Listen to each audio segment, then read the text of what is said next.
Welcome to the Trust Factor Radio, bringing you interviews and insights to unlock the power of the subconscious mind to create authority, credibility, and trust. With your host, the Authority Architect and best-selling author, Neil Howe. Hello and welcome to the show. This is your host, Neil Howe, and today my special guest is Adam Singer. Adam is the CEO and founder of Ability SEO. And Adam has been online obsessively since 1985 when he used the family's Apple IIe computer to connect to Sierra online via a 1200 baud modem. He learned HTML in 1998 while working on the intranet for then Fortune 500 publisher, the Bureau of National Affairs. He then took a 12-year break from digital life to study Jewish theology and philosophy in Israel and America. And from 2004 to 2010, he served as an assistant rabbi and young scholar in residence at Congregation B'nai B'rith Jacob in Savannah, Georgia. And in 2011, he returned to digital marketing and founded AJ Singer Studios, a WordPress and social media agency in Savannah. In 2014, AJ Singer Studios became a HubSpot partner agency, and Adam changed his company's name to Ability SEO to reflect the company's focus on SEO and inbound marketing. In 2017 and 18, Ability SEO was named a top SEO agency by Clutch and its sister publication Manifest. And in July of 2018, Adam and his wife and 3 young boys moved to Israel and adopted an abandoned pet rabbit. He returns to the US quarterly to meet with clients and to run marketing workshops and occasionally to see Cirque du Soleil productions in Las Vegas. Well, Adam, what a great introduction right there. Welcome to the show. Thank you so much, Neil. Thank you so much for having me. Well, there's a lot to talk about here, but, you made the leap to move to Israel, which is great. Congratulations on doing that. How are you enjoying life over there?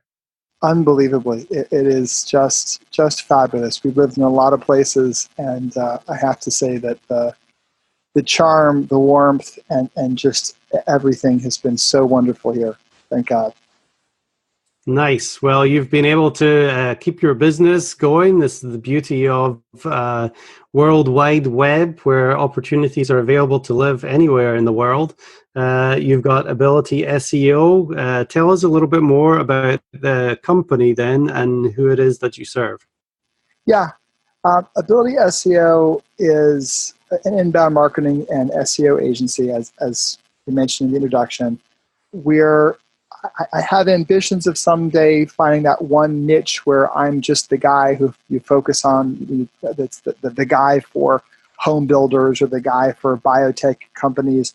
But the reality is that we work with companies that we like to work with and that like to work with us. And they really have as little or as much in common as a nonprofit working to help people affected by violence in America and the justice system to commercial furniture distributors, to biotech startups, to family law attorneys and local service providers like flooring and plumbing and such things. So it's a pretty wide group of clients, and they come to us because they have an ambition to do more with their website than just have a portfolio, but they want to use it to actually get more leads and more revenue.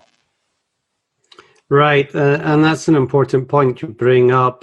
People that know and understand what you do and come to you, for help is definitely the kind of person that you want to be working in, regardless of the niche. However, getting known in one niche is also very good as well for, building your reputation and credibility. But talk to me about the problems then. You concentrate mostly on inbound marketing. What kind of problems are all these clients having? Yeah, so inbound's a bit of the foundation. It's just the way I think that business should be done on the web. In terms of the problems that people come to me with, they usually wind up being something that has to do with the previous person they worked with. To be honest with you, the conversation usually begins with the last people we worked with said they were going to build us a website that would get found on Google, and it hasn't. Or the people we worked with before said they would help us do more of our own marketing or help us understand better of how to actually grow our business through this investment we were making in our website, and it didn't happen. We also have people who come to us with more of the ambition issues where it's, I know we should be doing something on social media. I know there's something out there for us. I know there's opportunity out there for us, but I just don't know how to get it. So those are the two that come to us most often. I think about other people who are just more in the market of the website I have is old. I need something new, and it's a fairly common thing where it's just time to upgrade. And once they're going to upgrade the website, it's time to think about doing a little bit more modern approach than just having a website. So I can't say that people come to me with excruciating pain, although there is one story which I can share with you, but it's actually a bit of a tearjerker, but that was been a very powerful client and a lovely relationship which I treasure, which I have to share with you. But like I said, it's a bit of a tearjerker, so you have to tell me if you want to go down that path. Well, I've got my tissues right here, so I would love to hear how you're able to impact people's lives, because ultimately that is what it's all about. Why you do what you do is to make a difference in people's lives. So go ahead and share that story. Yeah. So I don't know how much. I think it's become a great friendship, and I can't speak to how much I've really changed this client's life as much as it's been just a wonderful partnership, and I hope that it's done what at least some portion of what she wanted to do for her organization. This is it shook my world a lot, Neil, and I'll share it with you. And I think it's going to give you and your listeners a lot to think about that's really outside of marketing and has a tremendous amount of thought and life evaluation to think about. The client is a non-for-profit called the Ella Foundation, and it's called the Ella Foundation based on the name of the daughter of the founder of the organization, who was my client, and it was the subject actually of a television special on the Discovery ID network called "The Family I Had." It was a documentary that was made about this family. And the story was that this woman had two children. She had a little girl and a young boy, and they had their struggles. And this was not sort of a blended family. I think that there was some divorce involved, and she was doing her best to put herself through school as a social worker, and was working part-time and had a babysitter with the kids. And it was a Super Bowl weekend when she was working late at a bar, and she had a babysitter with the kids. And a policeman came in to talk to her to say that there had been an incident in her home, and that her son was taken into custody, and her daughter had died, and that the story was that as she went on to discover was that it was her son who had murdered her daughter. Her 13-year-old son had murdered her 4-year-old daughter, and it was I don't think any of us can really totally understand what that level of tragedy feels like. But he had convinced the babysitter to leave early, and then he had very, very brutally murdered his sister, who they had otherwise had a loving relationship with. But that event really obviously destroyed everyone's lives. And Ella was the daughter, And as Charity got her life back together, she dedicated herself to this foundation, which she used her daughter's name, Ella, to represent the words empathy, love, lessons, and action, to be a way to raise money and raise awareness and help people affected by violence. Because you have to understand that this is a person who, and she inspires me to such amazing ends, because this is a person who has and truly embraces the love she has for both her beautiful young daughter, who was so brutally murdered, and her son, who was the murderer. But she can't walk away and chooses not to walk away from either of them. And so now, in the interim, it's been 10 years now, and it was, as you can imagine, a horrible court scene and media circus and etc. So another client brought her to my attention and said, listen, she's having a hard time finding a PR agent or somebody who can help her get her story out. She has this movie coming out and she wants to do more with it, and she's having a hard time finding somebody to help her with it. And I said, I'd love to help. I'd love to talk. And it had been I guess it was probably 12 years or something. I think it was 12 years after the incident. And she really needed somebody to help her build this newer, more professional version of her blog, of her website.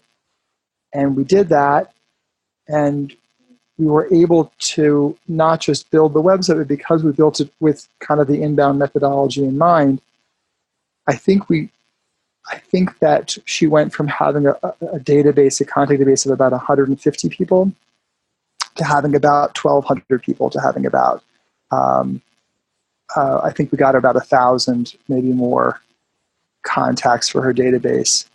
People who reach out to her, wanted to be connected to her, because it's an incredibly inspiring story, and her unconditional love for this child, this son, along with her loss, has just been very endearing to a lot of people. And the traffic to her website has obviously been just massive, but I think we did it right in terms of getting the support that she wanted. So she got a book deal, and yeah.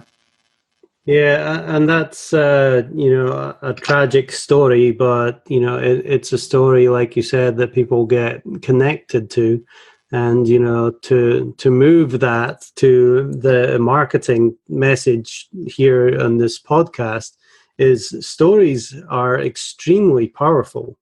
Absolutely. And you really need to work on getting your business story and how you relate to other people and how you're able to help them solve those problems.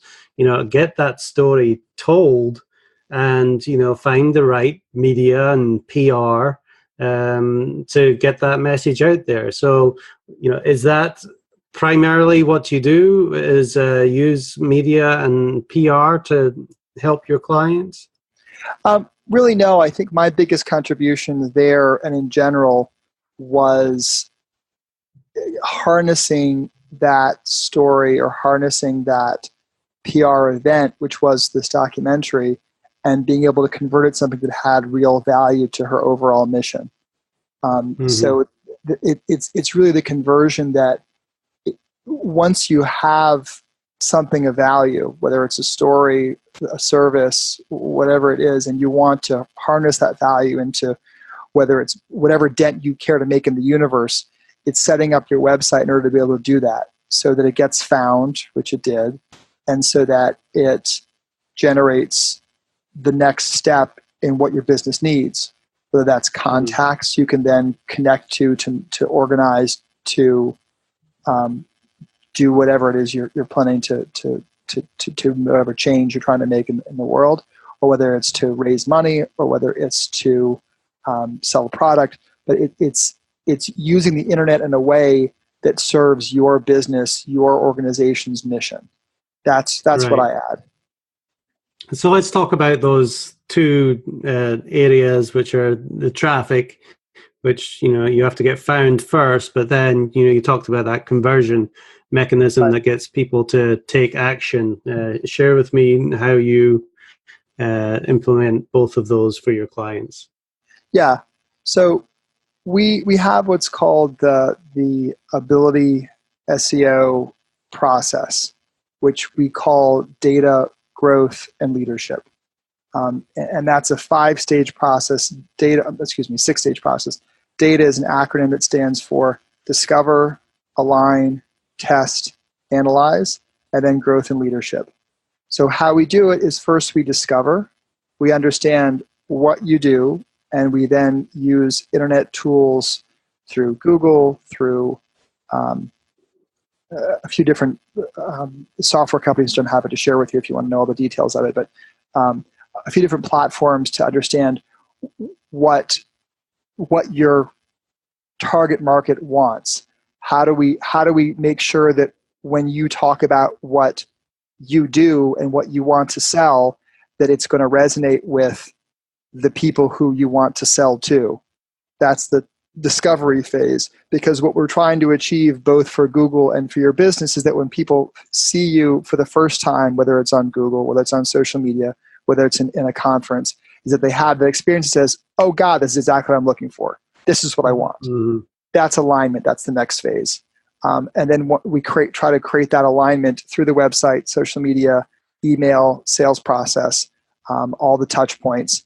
That's the alignment phase. And then testing is, now can we do a social media campaign? Can we do a blogging campaign? Can we do a content campaign that tests whether that alignment is really in place? And we know that it's in place through the analysis that says, okay, we're expecting to grow the traffic, the conversions, the leads, the revenue by X number of percentage. That's the test and the analysis. And then growth and leadership, of course, is what comes after that. How do we then grow this and get to more markets, more clients, and then leadership, where you have a group of motivated brand spokespeople who believe in you and look to you to solve your problems and the problems of their friends and associates. Mm.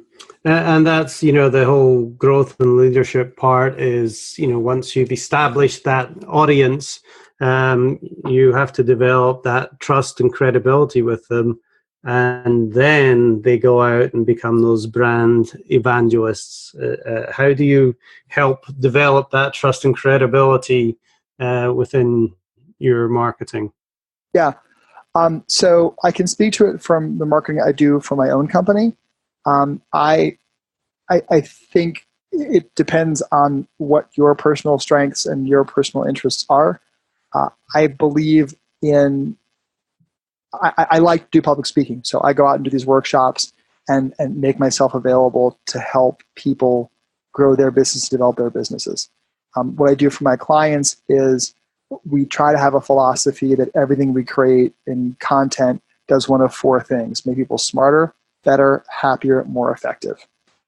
If we're creating, whether it's a blog post, whether it's a video, whether it's a social media campaign, if the goal is that we're expressing some level of care to try to help people, then that shows and it has an impact in terms of how Google looks at them, how their customers look at them, and how the overall growth winds up working out. Right. So talk to me about some of the misconceptions that you hear or you've come across from your clients when it comes to, setting up their business with their website and their thoughts on marketing as well. Sure. I think depending upon what circles you're traveling in, well, I think the term SEO feels a lot like a black magic term. It winds up giving you a lot of authority because we're like, oh, you do SEO. Oh, great. Well, take a look at my website. What do you think of it? And it also, I think also is a vast misconception in a lot of terms. It's a sense of, if I just hire this big gun to put words in certain places and to rearrange code in some mysterious way, then I'm going to outrank my competition.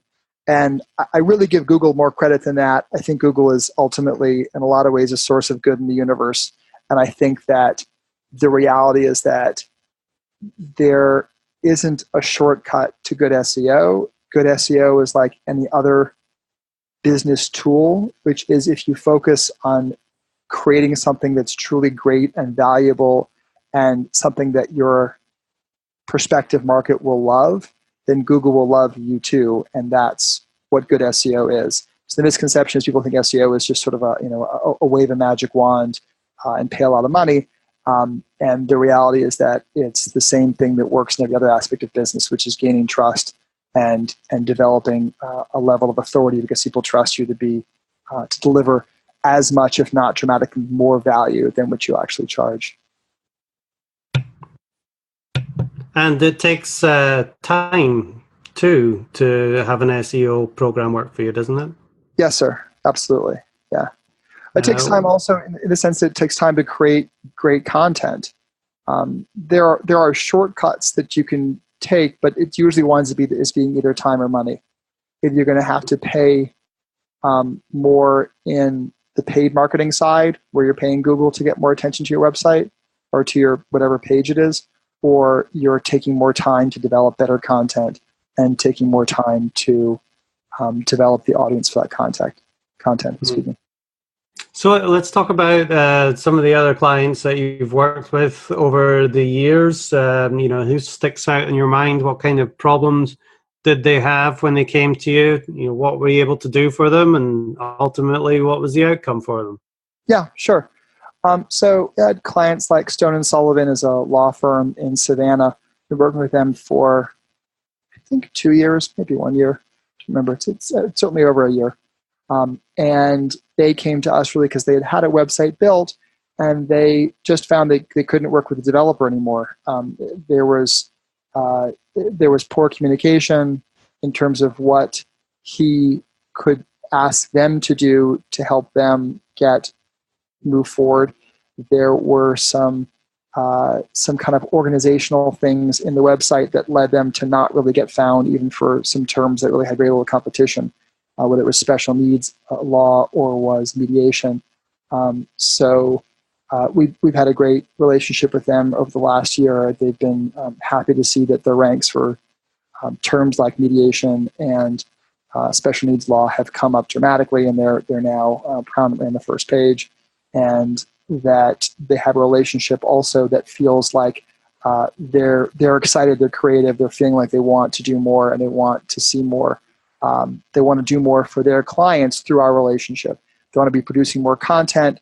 They're excited to be talking once a week and thinking about what they can do to help their clients and help their business. Because ultimately, the content they're producing is resonating with their clients to get more traffic and more business. Right, and that content is important because it does develop a relationship with the audience, doesn't it?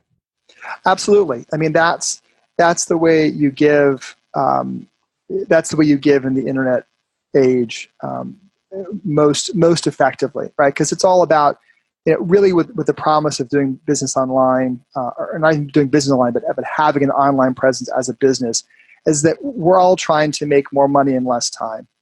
Right, that's what it's about. I could go to trade shows and I could pump hands and kiss babies and dial everybody I know and everybody I've ever met to try to get more business. And maybe you should do that. I'm not saying you shouldn't do that. The idea of investing the time on the website instead is how can I add value, develop trust, develop authority in a way that scales more easily? Can I create one piece of content that really helps people and really gets notice and attention on social media, on Google, so that my website and my business is considered more valuable? And content's the way to do that. Now, speaking of trust, because trust is definitely an important question. I think people buy when they have trust in you. You mentioned right at the start of the show that a lot of your clients came from other companies who had bad experiences. As with your lawyer client that you just mentioned there as well, there weren't things done properly. What kind of questions could a potential client be asking a company such as yours, Adam, to make sure that they are working with a trusted person that's going to be able to do the right thing for them? Yeah, I think that's a great question. the number one thing I think is talk to references. Ask for another couple of companies that preferably ones that are like yours, but not necessarily, that can give some testimonial about this company. And what's written on the website obviously is good too, but it's nothing like a phone call. If you can get the phone number of someone else who's done business with this company before and have a conversation with that person, I think that's really the best due diligence you could do in choosing a marketing company. Right, because it is an investment. You are investing in the website, you're investing in, traffic and content generation, and there's a lot of money that can go into developing a website. And, first of all, you want to make sure that you have control of all that, right? Absolutely. Yeah, I'm floored, and I think it's a strange reality that there are still people who hire a company to build their website, but they themselves, the owning company, has no real control over their website or their domain name. Now, I don't know how many companies there are out there who actually don't even own their own domain name. So if you're joesgrocerystore.com and the website developer that made it for you decides that he wants to get paid more, and he was the one who bought joesgrocer.com, he owns your website. It's his. So it's not the way it ought to be, but it's something people should be aware of. That's right. Well, Adam, this has been very interesting. Now, tell me about Ability SEO. Are you picking up clients over there in Israel, or is your whole client base over here? Right now, all my clients are in the U.S. I really shied away from taking on Israeli clients until I had a meeting with my accountant, which happened last week, to figure out exactly what does it mean to take on clients in Israel versus clients in America. And because technically I'm still a U.S. citizen, thank God, I'm still do love America. And I am also an Israeli citizen now, so I have all kinds of tax concerns. But after this meeting, I can tell you now that I am happy to take on Israeli clients, although I have not done much to do that yet. And American clients, most of my clients right now all of my clients right now are still US based. Great. And you come back over to the US fairly often? I do. I meet with my clients virtually, either by phone or by Zoom meeting like we're doing right now in the interim, and I'm there every 3 months to meet in person. Excellent. Well, great relationship building to meet in person like that. If somebody wants to reach out to you, Adam, to hear more of what you've got to say or ask you questions about their business or website, what is the best way for them to do that? Easy way is to go to the website and contact me through that, AbilitySEO.com, Twitter @AbilitySEO, and I'm happy to take an email, Adam@AbilitySEO.com. Excellent. Well, Adam, I've really enjoyed it. Nice to hear that you are enjoying yourself over there in Israel and still able to work on the internet. It's a good life, isn't it? It's amazing. We live in a great generation. We certainly do. Not without problems and obstacles and stuff to work through, but it's a great generation. Excellent. Well, Adam Singer, he is the CEO and founder of Ability SEO. Thank you very much for being my guest on the Trust Factor Radio today. Thanks so much for having me, Neil. Great talking to you. And to our listening audience, if you like what you hear, hit that like button and share, and we'll see you next time on the show. You've been listening to the Trust Factor Radio with Neil Howe. To learn about the resources mentioned in the show and to listen to past episodes, go to thetrustfactorradio.com. To get a copy of the book, The Trust Factor, go to thetrustfactorbook.com. If you are ready to act now and build your authority, credibility, and trust, schedule a consultation with Neil at theauthorityarchitect.com.